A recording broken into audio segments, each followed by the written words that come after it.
আমারও লাগবে না। আমি ফজো পাগলাকে চ্যালেঞ্জ করছি, আমার ছোট মেয়ের সাথেও যদিও দাঁড়াই ফেল করবে। কারণ আর কিশোরগঞ্জ এলাকায় তো আমি বহু জায়গায় গিয়েছি, জানি ওর জনপ্রিয়তা কত তলানিতে। শুধু এই মুখ জোর করে টিকে আছে। এই বাংলাদেশে যে কয়টাই টিকে আছে দেখবেন শুধু চাপার উপরে, ভেতরে কোনো মাল মশলা নেই। আলেমদের ভুল ধরে, বলে আলেমদেরকে কেউ যেন পেটে না নেয়, ও ওয়াজ করে মেয়েদের কাছে।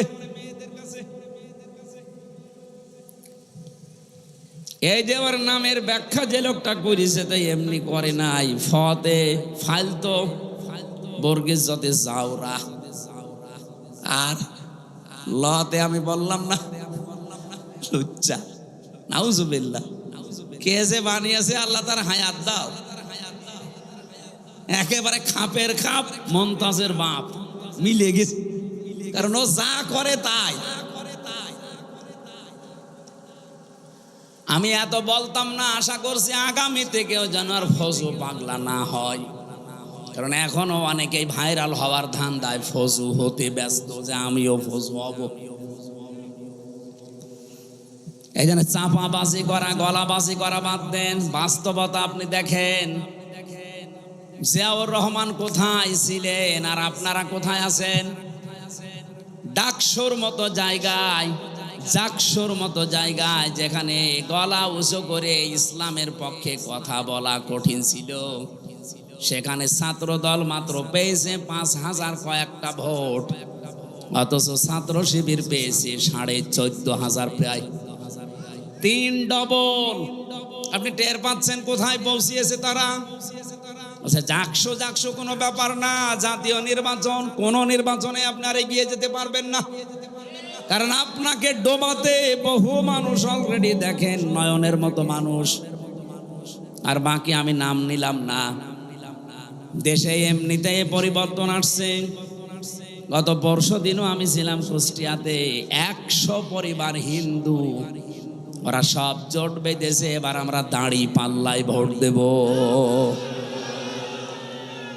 হিন্দুদের যদি অবস্থা হয়, বাকি মুসলমান আপনি মাথায় বাড়ি দিয়েও আটকাতে পারবেন না।